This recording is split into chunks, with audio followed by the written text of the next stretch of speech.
ਰਾਜਨ ਸਾਹਿਬ ਸਵਾਲ ਆਈ ਤੁਸੀਂ ਕਿਹਾ ਵੀ ਲੁੱਟ ਹੋਈ ਜਿਹੜੀ ਉਹਦਾ ਕਮਿਸ਼ਨ ਬਣਾਓਗੇ ਤੁਸੀਂ ਜਿਹੜੀਆਂ ਹੁਣ ਤੱਕ ਪੋਲੀਟੀਕਲ ਪਾਰਟੀਆਂ ਨੇ ਲੁੱਟ ਕੀਤੀ ਆ ਪੰਜਾਬ ਦੇ ਵਿੱਚ ਇੱਕ ਲੁੱਟ ਹੋਈ ਆ ਮਨੁੱਖੀ ਜਾਨਾਂ ਦੀ ਬੜੇ ਵੱਡੇ ਪੱਧਰ ਤੇ ਹਿਊਮਨ ਰਾਈਟਸ ਵਾਇਲੇਸ਼ਨਸ ਹੋਈਆਂ ਤੇ ਗਵਰਨਮੈਂਟ ਜਿਹੜੀਆਂ ਕਰਦੀਆਂ ਰਹੀਆਂ ਉਹੀ ਕਿਤੇ ਅੱਗੇ ਰਾਜ ਕਰਦੀਆਂ ਰਹੀਆਂ ਤੁਸੀਂ ਬਦਲ ਦੀ ਗੱਲ ਕਰ ਰਹੇ ਹੋ ਪਰ ਤੁਸੀਂ ਕਿਤੇ ਵੀ ਉਹ ਜਿਹੜੇ ਫੇਕ ਐਨਕਾਊਂਟਰਸ ਪੰਜਾਬ 'ਚ ਹੋਏ ਆ ਜਾਂ ਹਿਊਮਨ ਰਾਈਟਸ ਵਾਇਲੇਸ਼ਨ ਹੋਈਆਂ ਉਹ ਤੁਹਾਡੇ ਕਿਤੇ ਵੀ ਤੁਹਾਡੇ ਸ਼ਬਦਾਂ 'ਚ ਨਹੀਂ ਹੁੰਦਾ। ਮੇਰਾ ਦੂਜਾ ਸਵਾਲ ਨਾਲ ਇਹ ਆ ਵੀ ਤੁਸੀਂ ਕੀਤੀ ਹੈ ਪੰਜਾਬ ਦੇ ਲੋਕ ਬਦਲ ਚਾਹੁੰਦੇ ਨੇ। ਮੇਰਾ ਦੂਜਾ ਸਵਾਲ ਆ ਪਰ ਬਦਲ ਦੇ ਰੂਪ ਦੇ ਵਿੱਚ ਇਹ ਉੱਭਰ ਕੇ ਆ ਰਿਹਾ ਵੀ ਆਮ ਆਦਮੀ ਪਾਰਟੀ ਉਹ ਬਦਲ ਦਾ ਆਪਸ਼ਨ ਬਣਦੀ ਜਾ ਰਹੀ ਹੈ, ਸੰਯੁਕਤ ਸਮਾਜ ਮੋਰਚਾ ਉਹ ਥਾਂ ਨਹੀਂ ਲੈ ਪਾ ਰਿਹਾ। ਇਹਦੇ ਤੇ ਤੁਸੀਂ ਕੀ ਕਹਿਣਾ? ਇੱਕ ਹਫ਼ਤਾ ਬਾਅਦ ਮੇਰੇ ਨਾਲ ਗੱਲ ਕਰਿਓ।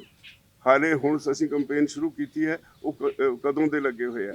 ਹੁਣ ਜਿਉਂ-ਜਿਉਂ ਅਸੀਂ ਪਿੰਡਾਂ ਜਾ ਰਹੇ ਹਾਂ ਸਭ ਕੁਝ ਸਾਫ਼ ਹੋਈ ਜਾ ਰਿਹਾ। ਸਵਾਲ ਦਾ ਜਵਾਬ ਨਹੀਂ ਦਿੱਤਾ। ਪੰਜਾਬ ਦਾ ਇੱਕ ਬਹੁਤ ਵੱਡਾ ਮਸਲਾ ਆ ਇਹ ਜਸਟਿਸ ਨਹੀਂ ਹੋਇਆ। ਲੋਕਪਾਲ ਸਟਰੋਂਗ ਹੋਏਗਾ ਤਾਂ ਆਪੇ ਹਿਊਮਨ ਰਾਈਟ ਦੇ ਸਾਰੇ ਮਸਲੇ ਸਰਬਜੀਤ ਸਿੰਘ ਵੀ ਦੇ ਜਵਾਬ ਦੇ ਸਕਦੇ ਨਾਲ ਕੋਈ ਵੀ ਤੁਹਾਡੀ ਪਾਰਟੀ ਇਹ ਸਾਰਾ ਕੁਝ ਉਦੋਂ ਹੀ ਪੋਸੀਬਲ ਹੋਏਗਾ ਜਦੋਂ ਲੋਕਪਾਲ ਕੋਲ ਤਾਕਤਾਂ ਹੋਣਗੀਆਂ ਔਰ ਸਟਰੋਂਗ ਲੋਕਪਾਲ ਆਪਣੇ ਮੈਨੀਫੈਸਟੋ ਚ ਲੈ ਕੇ ਆਉਂਗੇ ਤੁਸੀਂ ਕਮਿਸ਼ਨਸ ਬਣਾਓਗੇ ਉਹ ਦੇਖਦੇ ਜਿਹੜਾ ਲੋਕਪਾਲ ਹੁੰਦਾ ਉਹਦੇ ਕੋਲ ਸਾਰੀ ਅਥਾਰਟੀ ਹੁੰਦੀ ਹੈ ਕਿ ਹਿਊਮਨ ਰਾਈਟ ਕਮਿਸ਼ਨ ਨਾ ਲੋਕਪਾਲ ਬਿਨਾਂ ਇੱਥੇ ਜੁਡੀਸ਼ੀਅਲ ਸਿਸਟਮ ਦੀ ਲੋਕਪਾਲ ਨਹੀਂ ਦੇਖੋ ਜਿਹੜਾ ਲੋਕਪਾਲ ਹੁੰਦਾ ਹੈ ਜੋ ਕਮੇਟੀ ਵੀ ਹੁੰਦੀ ਹੈ ਉਹ ਕਮੇਟੀ ਜਿਹੜੀ ਰਿਪੋਰਟ ਲੋਕਪਾਲ ਨੂੰ ਦਿੰਦੀਆਂ ਜਾ ਕੇ ਚਾਹੇ ਉਹ ਹਿਊਮਨ ਰਾਈਟ ਵਾਇਲੇਸ਼ਨ ਹੋਈ ਹੋਵੇ ਚਾਹੇ ਉਹ ਕਰਪਸ਼ਨ ਹੋਈ ਹੋਵੇ ਚਾਹੇ ਉਹ ਰਿਸੋਰਸਿਸ ਲੁੱਟ। ਕੀ ਲੋਕਪਾਲ ਤੋਂ ਪਹਿਲਾਂ ਇੱਥੇ ਕੋਈ ਜੁਡੀਸ਼ੀਅਲ ਸਿਸਟਮ ਮੈਂ ਖੁਦ ਇੱਕ ਵਕੀਲ ਹੈ ਲੀਗਲ ਪ੍ਰੋਸੈਸ ਕੀ ਆ ਮੈਂ ਚੰਗੀ ਤਰ੍ਹਾਂ ਜਾਣਦਾ ਹਾਂ। ਲੋਕਪਾਲ ਮੈਂ ਉਹੀ ਕਹਿ ਰਿਹਾ ਲੋਕਪਾਲ ਜਿਹੜਾ ਹੈ ਤੁਸੀਂ ਲੋਕਪਾਲ ਦੀ ਡੈਫੀਨੇਸ਼ਨ ਪੜ੍ਹੋ ਸੰਵਿਧਾਨ 'ਚ ਲੋਕਪਾਲ ਦੀ ਡੈਫੀਨੇਸ਼ਨ ਕੀ ਹੈ। ਲੋਕਪਾਲ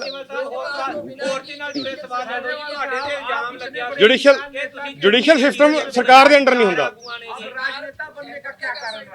ਲੋਕਪਾਲ कहते रहे मजबूत लोकपाल देवांगे। ਪੰਜਾਬ 'ਚ ਜੋ ਰਾਜਨੀਤੀ 'ਚ ਗੰਦ ਆਇਆ ਮਜ਼ਬੂਤ ਲੋਕਪਾਲ ਦੇਵਾਂਗੇ कहते रहे ਗੰਦ ਪੈ ਗਿਆ ਉਹਨੂੰ ਦੂਰ ਕਰਨ ਵਾਸਤੇ ਅਸੀਂ ਇਹਦੇ 'ਚ ਆਏ ਹਾਂ। ਅਦਰਵਾਈਜ਼ ਇਹ ਤੋਂ ਬਿਨਾਂ ਸਾਡਾ ਕੋਈ ਮੋਟਿਵ ਨਹੀਂ। ਪੰਜਾਬ ਬਚਾਉਣਾ ਹੈ ਇਹਨਾਂ ਤੋਂ। ਰਾਜਨ ਸਾਹਿਬ ਸਵਾਲ ਆਈ ਤੁਸੀਂ ਕਿਹਾ ਵੀ ਲੁੱਟ ਹੋਈ ਜਿਹੜੀ ਉਹਦਾ ਕਮਿਸ਼ਨ ਬਣਾਓਗੇ ਤੁਸੀਂ ਜਿਹੜੀਆਂ ਹੁਣ ਤੱਕ ਪੋਲੀਟੀਕਲ ਪਾਰਟੀਆਂ ਨੇ ਲੁੱਟ ਕੀਤੀ ਆ ਪੰਜਾਬ ਦੇ ਵਿੱਚ ਇੱਕ ਲੁੱਟ ਹੋਈ ਆ ਮਨੁੱਖੀ ਜਾਨਾਂ ਦੀ ਬੜੇ ਵੱਡੇ ਪੱਧਰ ਤੇ ਹਿਊਮਨ ਰਾਈਟਸ ਵਾਇਲੇਸ਼ਨਸ ਹੋਈਆਂ ਤੇ ਗਵਰਨਮੈਂਟ ਜਿਹੜੀਆਂ ਕਰਦੀਆਂ ਰਹੀਆਂ ਉਹੀ ਕਿਤੇ ਅੱਗੇ ਰਾਜ ਕਰਦੀਆਂ ਰਹੀਆਂ। ਤੁਸੀਂ ਬਦਲ ਦੀ ਗੱਲ ਕਰ ਰਹੇ ਹੋ ਪਰ ਤੁਸੀਂ ਕਿਤੇ ਵੀ ਉਹ ਜਿਹੜੇ ਫੇਕ ਐਨਕਾਊਂਟਰਸ ਪੰਜਾਬ 'ਚ ਹੋਏ ਆ ਜਾਂ ਹਿਊਮਨ ਰਾਈਟਸ ਵਾਇਲੇਸ਼ਨ ਹੋਈਆਂ ਉਹ ਤੁਹਾਡੇ ਕਿਤੇ ਵੀ ਤੁਹਾਡੇ ਸ਼ਬਦਾਂ 'ਚ ਨਹੀਂ ਹੁੰਦਾ। ਮੇਰਾ ਦੂਜਾ ਸਵਾਲ ਨਾਲ ਇਹ ਆ ਵੀ ਤੁਸੀਂ ਕੀਤੀ ਹੈ ਪੰਜਾਬ ਦੇ ਲੋਕ ਬਦਲ ਚਾਹੁੰਦੇ ਨੇ। ਮੇਰਾ ਦੂਜਾ ਸਵਾਲ ਆ ਪਰ ਬਦਲ ਦੇ ਰੂਪ ਦੇ ਵਿੱਚ ਇਹ ਉੱਭਰ ਕੇ ਆ ਰਿਹਾ ਵੀ ਆਮ ਆਦਮੀ ਪਾਰਟੀ ਉਹ ਬਦਲ ਦਾ ਆਪਸ਼ਨ ਬਣਦੀ ਜਾ ਰਹੀ ਹੈ, ਸੰਯੁਕਤ ਸਮਾਜ ਮੋਰਚਾ ਉਹ ਥਾਂ ਨਹੀਂ ਲੈ ਪਾ ਰਿਹਾ। ਇਹਦੇ ਤੇ ਤੁਸੀਂ ਕੀ ਕਹਿਣਾ? ਇੱਕ ਹਫ਼ਤਾ ਬਾਅਦ ਮੇਰੇ ਨਾਲ ਗੱਲ ਕਰਿਓ। ਹਾਲੇ ਹੁਣ ਅਸੀਂ ਕੰਪੇਨ ਸ਼ੁਰੂ ਕੀਤੀ ਹੈ, ਉਹ ਕਦੋਂ ਦੇ ਲੱਗੇ ਹੋਏ ਆ।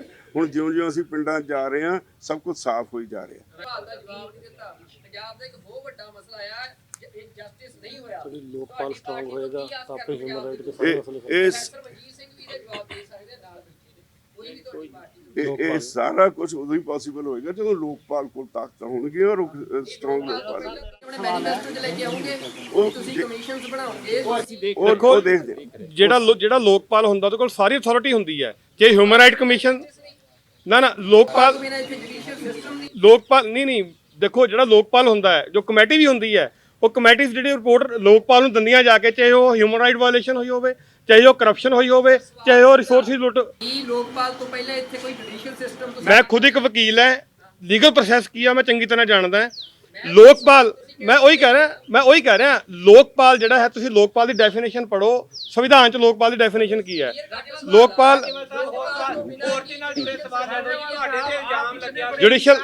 ਜੁਡੀਸ਼ੀਅਲ ਸਿਸਟਮ ਸਰਕਾਰ ਦੇ ਅੰਡਰ ਨਹੀਂ ਹੁੰਦਾ।